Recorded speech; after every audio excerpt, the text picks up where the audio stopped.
Hi ಎಲ್ರಿಗೂ ನಮಸ್ಕಾರ. ಸರ್ವಾದಿ ವ್ಲಾಗ್ಸ್ನ ಮತ್ತೊಂದು ಹೊಸ ವ್ಲಾಗಿಗೆ ಸ್ವಾಗತ. ಇವತ್ತೀಗ ಬೆಳಗ್ಗೆ ತಿಂಡಿಗೆ ಉಂಟಲ್ಲ, ನಾವು ಏನು ಮಾಡ್ತಾ ಇದ್ದೇವೆ ಅಂತ ನೆಕ್ಸ್ಟೀಗ ತೋರಿಸ್ತೇನೆ, ನೋಡಿಕೊಂಡು ಬನ್ನಿ. ತುಂಬ ಜನ ನಮ್ಮ ವ್ಲಾಗನ್ನು ಲೈಕ್ ಮಾಡದೆ ನೋಡ್ತಾ ಇದ್ದೀರಾ. ನಿಮಗೆ ನಮ್ಮ ಕಂಟೆಂಟ್ ಇಷ್ಟ ಆಗ್ತಿದೆ ಅಂತಂದರೆ ಇದ್ದರೆ ವಿಡಿಯೋಕ್ಕೊಂದು ಲೈಕ್ ಕೊಡೋದನ್ನು ಮಾತ್ರ ಮರಿಬೇಡಿ. ಹಾಗೂ 60-70% ಜನ ಸಬ್ಸ್ಕ್ರೈಬ್ ಆಗದೆ ಚಾನಲ್ಗೆ ಸಬ್ಸ್ಕ್ರೈಬ್ ಆಗದೆ ನಮ್ಮ ವಿಡಿಯೋ ನೋಡ್ತಾ ಇದ್ದೀರಾ. ಸೊ ಪ್ಲೀಸ್ ನಿಮ್ಮ ಸಬ್ಸ್ಕ್ರೈಬ್ ಆಗೋದು ನಮಗೂ ತುಂಬ ಇಂಪಾರ್ಟೆಂಟ್ ಆಗಿರುತ್ತೆ. ನೀವು ನಮ್ಮ ಚಾನಲ್ಗೆ ಸಬ್ಸ್ಕ್ರೈಬ್ ಮಾಡಿ ಹಾಗೂ ವಿಡಿಯೋ ನೋಡೋದನ್ನು ಮುಂದುವರಿಸಿ. ಬೆಳಗ್ಗಿದ್ದು ತಿಂಡಿಗೆ ಉಂಟಲ್ಲ, ದಿಢೀರಾಗಿ ಏನು ಮಾಡೋದು ಅಂತ ಯೋಚನೆ ಮಾಡ್ತಿದ್ದಾಗ ಅಮ್ಮ ಏನು ಮಾಡಿದ್ರು ಅಂದರೆ, ಗೋಲಿ ಹುಡಿ ಮತ್ತು ರವೆ ಸೇರಿಸಿ ನೀರು ಹಾಕಿ ಉಪ್ಪೆಲ್ಲ ಹಾಕಿ ಒಂದು ದೋಸೆ ಮಾಡಿದ್ದು. ಹಾಗೆ ಇಲ್ಲಿ ಅಮ್ಮ ದೋಸೆ ಹೋಯ್ತಾ ಇದ್ದಾರೆ. ಈಗ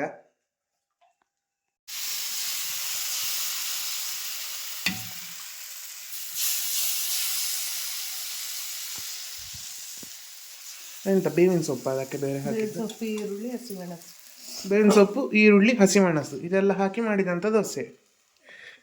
ಬೆಳಗ್ಗೆ ದಿಢೀರಾಗಿ ಮಾಡಲಿಕ್ಕೆ ಸುಲಭ ಆಗ್ತದಲ್ಲ ಇಂಥ ದೋಸೆ, ಹಾಗೆ ಇದನ್ನು ಮಾಡಿದ್ದು. ಇನ್ನೇ ನೈಟ್ ಒಂದು ಫಂಕ್ಷನ್ ಹೋಗ್ಲಿಕ್ಕೆ ಇತ್ತು, ಹೋಗಿ ಬರಬೇಕಾದ್ರೆ ಲೇಟ್ ಆಗಿತ್ತು. ಹಾಗೆ ಈಗ ಬೆಳಗ್ಗೆ ದಿಢೀರಾಗಿ ಈ ಥರ ಒಂದು ಮಾಡಿದ್ದು. ಅಕ್ಕಿ ನೆನೆ ಹಾಕ್ಲಿಕ್ಕೆ ಮರ್ತೋಗಿತ್ತಿಲ್ಲ, ಇದ್ರೆ ನಾವು ನೀರು ದೋಸೆ ಎಲ್ಲ ಮಾಡ್ತೇವೆ. ಅದಕ್ಕೆ ಸೇರಿಸ್ಲಿಕ್ಕೆ ನೋಡಿ ಕಾಯಿ ಚಟ್ನಿ.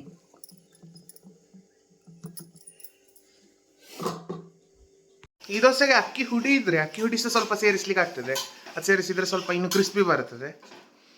ಈಗ ಆ ಥರ ಅಕ್ಕಿ ಹುಡಿ ಸೇರಿಸಲಿಲ್ಲ. ನೋಡಿ ಯಾವ ಥರ ಇದೆ ದೋಸೆ ಅಂತ, ಬಿಸಿ ಬಿಸಿ ದೋಸೆ. ಹಾಗೆ ಈ ಥರ ಒಂದು ದಿಢೀರಾಗಿ ರೆಸಿಪಿ ಒಂದು ಮಾಡಿದ್ದು ನಾವೀಗ. ನಮ್ಮಲ್ಲಿ ನೀವು ಯಾವುದೆಲ್ಲ ದಿಢೀರಾಗಿ ಅಡಿಗೆ ಅಂತ ಮಾಡ್ತೀರಾ? ಬೆಳಗ್ಗೆ ತಿಂಡಿಗೆ ಏನಾದರೂ ಮಾಡಬೇಕು ಅಂತಿದ್ರೆ ಏನು ಮಾಡ್ತೀರಾ? ತಿಂಡಿ ಏನಾದರೂ ಸ್ಪೆಷಲ್? ಇಲ್ಲ ಇದ್ರೆ ಯೂಶ್ವಲಿ ಲೇಟ್ ಆದರೆ ಗಂಜಿ ಊಟ ಏನಾದರೂ ಒಂದು ಮಾಡಿ ಹೋಗೋದು ಅಷ್ಟೇ, ಅನ್ನ ಇಟ್ಟು.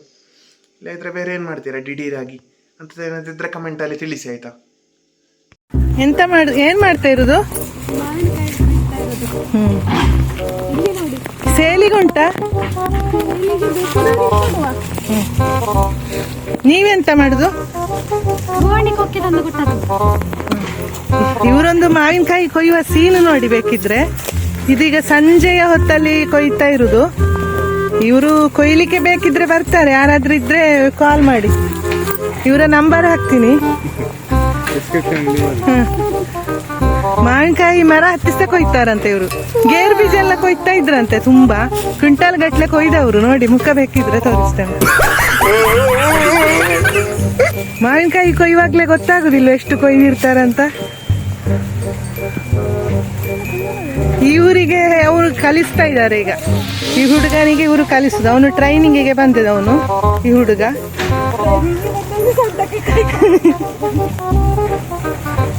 ಈ ಸೈಡ್ ಇಂದ ಒಬ್ರು ಕೊಯ್ತಾ ಇದ್ದಾರೆ, ಬ್ಯಾಕ್ ಸೈಡ್ ಇಂದ ತೋರಿಸ್ತಾ ಇದ್ದಾನೆ. ಅವರು ತುಂಬಾ ಇನ್ನೂ ಜಾಸ್ತಿ ಟ್ರೈನಿಂಗ್ ಕೊಡ್ತಾ ಇರುವವರು. ಯೆಲ್ಲೋ ಕಲರ್ ಇದ್ದಲ್ಲ, ಗಿರಿ ಆಲ್ಫಾನ್ಸ್ ಅಂತೆ ಈ ಮಾವಿನಕಾಯಿ. ಬಂಗಾನಪಲ್ಲಿ ಮಾವಿನಕಾಯಿ ಇದು ಸಹ ಬೆಳೆದಿದೆ. ಇಲ್ಲಿ ಕೊಯ್ದದನ್ನು ತೋರಿಸ್ತೇನೆ ನಾನು. ನೋಡಿ ಕಲರ್ ಹೇಗಿದೆ. ಈ ತರ ಆದ್ರೆ ಬೆಳೆದಿದೆ ಅಂತ ಲೆಕ್ಕ.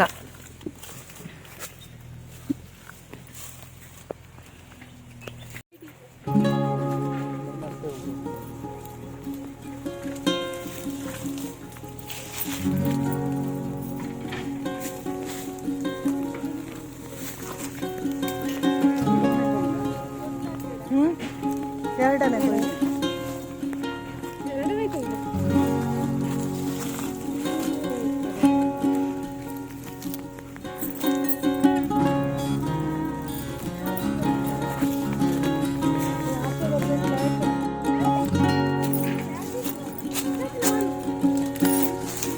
ಎಲ್ಲ ಮಾಡುದು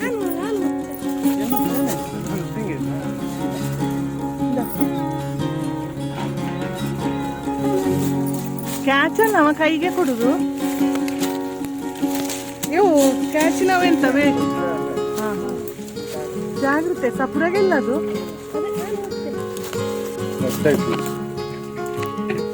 ಇದು ಬಂಗಾನಪಲ್ಲಿ ನೋಡಿ ಎಷ್ಟು ಚೆನ್ನಾಗಿ ದೊಡ್ಡದಿದೆ. ಆಯ್ತಾ, ಇದು ಒಂದೇ ಅರ್ಧ kg ಎಲ್ಲ ಇರ್ಬೋದು ವೆಯ್ಟ್. ನೋಡಿ ದೊಡ್ಡದು. ವಿಡಿಯೋದಲ್ಲಿ ಸಣ್ಣ ಕಾಣ್ತದೆ, ದೊಡ್ಡದಿದೆ ನಾವು ಹೀಗೆ ನೋಡುವಾಗ.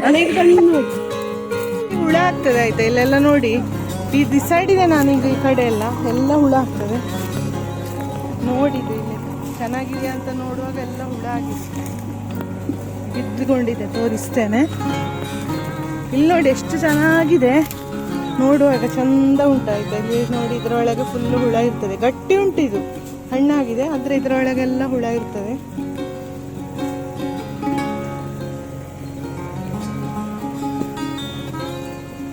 ಹಾಗೆ ಉಂಡಪ್ಪ ಅಷ್ಟು ಒಳ್ಳೇದಲ್ಲ.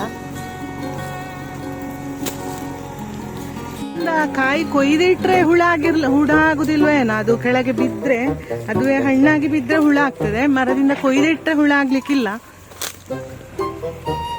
ಈಗ ಹಾಗೆ ಇಲ್ಲಿ ಕೊಯ್ತಾ ಇರುದು ಮರದಿಂದ.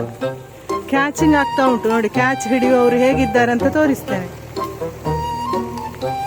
ಕ್ಯಾಚ್ ಹಿಡಿಯುವವರು ಸ್ಪ್ರಿಂಕ್ಲರ್ ಕಡೆ ಹೊಡ್ತಾ ಇದ್ದಾರೆ ನೋಡಿ. ಇಲ್ಲಿ ನೀರು ಸಹ ಹರಿತಾ ಉಂಟು ತೋಟದಲ್ಲಿ. ನೋಡುವ ಈಗ 6 ನೋಡಿ, 6 ಅಂದೆ 6.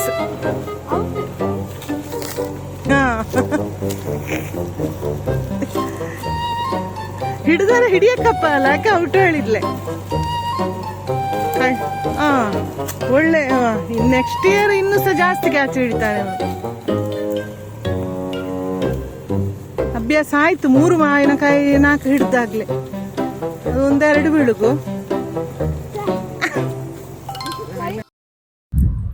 ಇವತ್ತು ಬೆಳಿಗ್ಗೆ ನಾನು ಪುತ್ತೂರಿಗೆ ಹೊರಟದ್ದು. ನನಗೆ ಗ್ಯಾಸ್ ತರಲಿಕ್ಕೆ ಬುಕ್ ಮಾಡಿತ್ತು, ಸಿಗ್ತದಿದ್ರೆ ಹೋಗುವ ಅಂತ ತಕೊಂಡು ಬರುವಂತ ಹೊರಟದ್ದು. ಆಮೇಲೆ ಒಂದು ಫ್ಯಾನ್ ರಿಪೇರಿಗೆ ಕೊಟ್ಟಿದ್ದು, ಅವ್ರದ್ದು ಫೋನ್ ಬಂದಿತ್ತು ಮೊನ್ನೆ, ಹಾಗೆ ಅದನ್ನು ತಕೊಂಡು ಬರುವಂತ. ಮತ್ತೆ ಅಕ್ಕಿ ಆಗಬೇಕಿತ್ತು, ಹಾಗೆ ಕೆಲವು ಕೆಲಸಗಳೆಲ್ಲ ಇತ್ತು, ಅದನ್ನು ಮಾಡ್ಕೊಂಡು ಬರೋಣ ಅಂತ ಹೊರಟದ್ದು. ಮಗ ಕಾಲೇಜಿಗೆ ಹೊರಟದ್ದು, ಅವನು ಅಲ್ಲಿ ನನ್ನ ಪಕ್ಕದಲ್ಲೇ ಇದ್ದಾನೆ. ಹಾಗೆ ನಾವಿಬ್ರು ಒಟ್ಟೊಟ್ಟಿಗೆ ಹೊರಟಿದ್ದೇವೆ ಬೇಗ. ಈಗ ಪೆಟ್ರೋಲ್ ಪಂಪಿಗೆ ಬಂದಿದ್ದೇನೆ ಗಾಡಿಗೆ ಡೀಸೆಲ್ ಹಾಕ್ಲಿಕ್ಕೆ. ಕಾರಿಗೆ ಡೀಸೆಲ್ ಹಾಕ್ತಾ ಇದ್ದಾರೆ. ನಾನು ಗ್ಯಾಸ್ ತರ್ಲಿಕ್ಕಂತ ಅಲ್ಲಿಗೆ ಹೋದಾಗ ಅಲ್ಲಿ ಸ್ಟಾಕ್ ಇಲ್ಲ ಅಂತ ಹೇಳಿದ್ರು. ಯಾವಾಗ ಬರ್ಲಿ ಅಂತ ಕೇಳಿದೆ, ಅವಾಗ ಮಧ್ಯಾಹ್ನ ಮೇಲೆ ಬನ್ನಿ ಫೋನ್ ಮಾಡಿ, ಇಲ್ಲದಿದ್ರೆ ಮತ್ತೆ ನಾಳೆ ನೋಡಿ ಅಂತ ಹೇಳಿದ್ದಾರೆ. ಪೈಪಿಂದ ಒಂದು ಸಾಮಾನು ಫಿಟ್ಟಿಂಗ್ಸ್ ಬೇಕಿತ್ತು, ಹಾಗೆ ಇಲ್ಲಿ ಒಂದು ಕಡೆ ಹೋದೆ, ಅದು ಅಲ್ಲಿ ಇರ್ಲಿಲ್ಲ. ಹಾಗೆ ವಾಪಸ್ ಮನೆಗೆ ಹೊರಟೆ. ನಾನೀಗ ಬೈಪಾಸ್ ಹತ್ರ ಇದ್ದೇನೆ. ನಾನು ಪುತ್ತೂರು ಸಂತೆ, ಇವತ್ತು ಸೋಮವಾರ ಆಯ್ತಾ, ನಾನು ಹಾಗೆ ಸಂತೆಗೂ ಹೋಗಿದ್ದೆ. ನನಗೆ ಆ ಸೈಡಲ್ಲಿ ನಾವು ಫ್ಯಾನ್ ಒಂದು ರಿಪೇರಿಗೆ ಕೊಟ್ಟಿದ್ವಿ, ಸೀಲಿಂಗ್ ಫ್ಯಾನ್. ಹಾಗೆ ಅದನ್ನು ತಗೊಳ್ಳಿಕ್ಕೆ ಹೋಗುವಾಗ ಅಲ್ಲೇ ಆಗಿ ನಾನು ಪಾರ್ಕಿಂಗ್ ಸಂತೆ ನಡೆಯುವ ಹತ್ರವೇ ಮಾಡಿದ್ದು.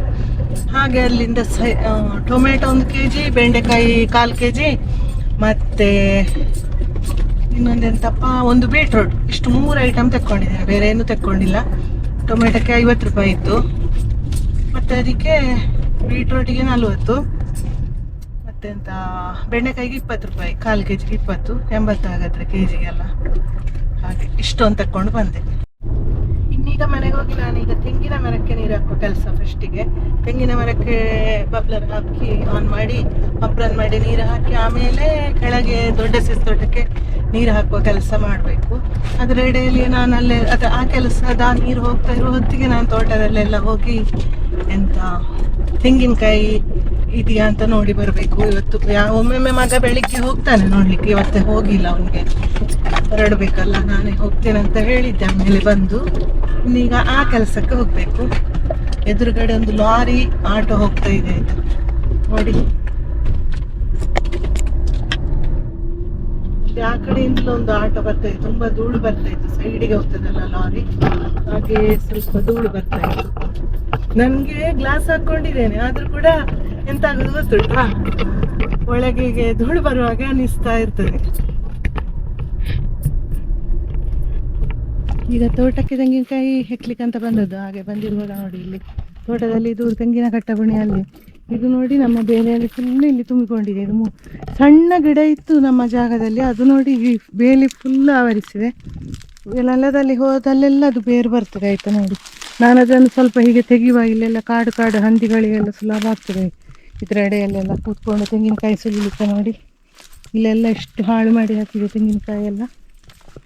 ಈ ಜಾಗದಲ್ಲಿ ಕೂತ್ಕೊಳ್ತದೆ ಅದಕ್ಕೆ. ಇದನ್ನೆಲ್ಲ ಇದೊಂದು ಸ್ವಲ್ಪ ಕಡಿಯುವ ಅಂತ ಹೊರಟದ್ದು. ಈಗ ಕಡ್ದು ಹಾಕಿದ್ರೆ ನೆಲದಲ್ಲಿ ಹಾಕಿದ್ರಲ್ಲೇ ಒಣಗಿ ಹೋಗ್ತದೆ. ಮಳೆಗಾಲದಲ್ಲಿ ಕಡ್ದು ಹಾಕಿದರೆ ಅಲ್ಲೇ ಬೇರು ಬರ್ತದೆ, ಮಣ್ಣಿಗೆ ನೀರಿನ ಪಸೆ ಇರ್ತದಲ್ಲ, ಅದಕ್ಕೋಸ್ಕರ ಇವಾಗ ಕಡ್ದು ಹಾಕಲಿಕ್ಕೆ ಹೊರಟದ್ದು. ಬಂದಿರುವಾಗ ಒಂದು ಸ್ವಲ್ಪ ಹೀಗೆ ಚೂರು ಕೆಲಸ ಮಾಡೋದು. ಹಾಗೆ ನೋಡಿ ಇಲ್ಲ ಸ್ಟ್ರೈಟ್ ನಾನು ಹೋಗುವ ರೋಡ್ ಮನೆಗೆ. ಇದು ಅಲ್ಲಿಂದ ಹಾಗೆ ಹೋಗ್ಲಿಕ್ಕೆ ಈ ಜಾಗದಲ್ಲಿ ನೋಡಿ ನಾನು ಈ ತೋಟದ ಸೈಡಲ್ಲಿ ಇರೋದು ಜೀಗುಜ್ಜೆ ಮರ ಇದೆ. ಇದರಲ್ಲಿ ಜೀಗುಜ್ಜೆ ಅದೆಲ್ಲ ಬಿದ್ದು ಹೋಗ್ತದೆ ಈ ಬಿಸಿಲಿಗೆ. ಇಲ್ಲಿ ಎಂತ ದೊಡ್ಡದೇ ಆಗಿಲ್ಲ ಅದು ಒಂದು ಕೂಡ, ತುಂಬ ಆಗಿತ್ತು ಈ ಮರದಲ್ಲಿ.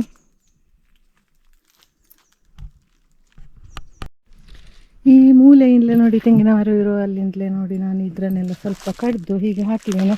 ಇದೇನೀಗ ಒಣಗ್ತದೆ ಅಲ್ಲ ಮಳೆ ಇಲ್ಲದಿರುವಾಗ. ಹಾಗೆ ಈ ಗಿಡಗಳೆಲ್ಲ ಇತ್ತಲ್ಲ ಇದು ಕಡಿದು ಕೆಳಗೆ ಇಟ್ಟರೆ ಚಿಗುರ್ತದೆ. ಇವಾಗ ನಾನು ಅಡಿಗೆ ಒಂದು ಕಲ್ಲಿಟ್ಟು ಈಗ ಇಟ್ಟುಬಿಟ್ಟಿದ್ದೇನೆ ಅಲ್ಲಿ. ಸ್ವಲ್ಪ ಒಣಗಿದ ಮೇಲೆ ಮಳೆ ಬರ್ಲಿಕ್ಕೆ ಆಗುವಾಗ ಎತ್ತರ ಮಾಡಿ ಇಡಬೇಕಷ್ಟೇ, ಸಾಯಲಿಕ್ಕೆ. ಇಲ್ಲ ಇದ್ರೆ ಇದು ನೆಲದಲ್ಲಿ ಇಟ್ಟಲ್ಲೆಲ್ಲ ಚಿಗುರ್ತದೆ. ಇದು ಭಾರಿ ಬೇಗ ಸ್ಪೀಡಲ್ಲಿ ಬರ್ತದೆ. ಹಾಗೆ ಇಲ್ಲೆಲ್ಲ ಹೆಚ್ಚಿಂದನೆಲ್ಲ ಕಡಿದು ನೋಡಿ ಇಲ್ಲೆಲ್ಲ ಹಾಕಿದ್ದೇನೆ ಒಣಗಲಿಕ್ಕೆ. ತುಂಬ ಕಾಡು ಥರ ಇತ್ತು ಈ ಜಾಗ, ಕಾಣ್ತಾನೆ ಇರಲಿಲ್ಲ, ಬಿಸಿಲು ಬೀಳ್ತಾನೆ ಇರಲಿಲ್ಲ. ಈ ಕೇಪುಳ ಹೂ ಸಹ ನೆರಾಳಲ್ಲಿದ್ದಾಗೆ ಇತ್ತು. ಬಿಸಿಲು ಬಂದ್ರೇ ಇದು ಹೂ ತುಂಬ ಆಗೋದು ಗಿಡದಲ್ಲಿ. ಮತ್ತು ಅದನ್ನೆಲ್ಲ ಕ್ಲೀನ್ ಮಾಡಿ ಆಯಿತು ನೋಡಿ. ಅಲ್ಲಿ ತನಕ ಸಹ ಕ್ಲೀನ್ ಮಾಡಿದ್ದೇನೆ, ಎಲ್ಲ ಅಲ್ಲಲ್ಲಿ ಕಡ್ದು ರಾಶಿ ಇಟ್ಟಿದ್ದೇನೆ. ವಾಪಸ್ ಈ ಸೈಡ್ ಒಣಗಿದ ಮೇಲೆ ಅಡಿ ಮೇಲೆ ಮಾಡಿ ಇಡಬೇಕು, ಆವಾಗ ಆ ಸೈಡ್ ಸಹ ಒಣಗ್ತದೆ. ಇವಾಗ ಬಿಸಿಲು ಉಂಟಲ್ವ, ಚಂದ ಒಣಗ್ಬೋದು. ಇದನ್ನು ಸ್ವಲ್ಪ ಉರಿ ಉಂಟಾಯ್ತಾ, ಇದನ್ನು ಹಾಗೆ ಇಷ್ಟು ಬಿಟ್ಟಿದೆ ನಾನು. ತುಂಬ ಕಚ್ಚಿತು ನನಗೆ ಸ್ವಲ್ಪ ಇದನ್ನೆಲ್ಲ ಕಡಿಯುವಾಗ. ಹಾಗೆ ನಿಮಗೆ ಈ ವಿಡಿಯೋ ಇಷ್ಟ ಆಗಿದೆ ಅಂತ ಅನ್ಕೊಳ್ತೇನೆ. ವಿಡಿಯೋ ಇಷ್ಟ ಆಗಿದ್ರೆ ಲೈಕ್ ಮಾಡಿ, ಶೇರ್ ಮಾಡಿ, ಕಮೆಂಟ್ ಮಾಡಿ ಹಾಗೂ ಚಾನಲ್ಗೆ ಸಬ್ಸ್ಕ್ರೈಬ್ ಆಗಿ. ಹತ್ರದಲ್ಲಿರೋ ಬೆಲ್ ಐಕಾನ್ ಕ್ಲಿಕ್ ಮಾಡಿ. ನೆಕ್ಸ್ಟ್ ವಿಡಿಯೋದಲ್ಲಿ ಸಿಗುವ. ಅಲ್ಲಿಯವರೆಗೂ ಟೇಕ್ ಕೇರ್, ಬಾಯ್ ಬಾಯ್.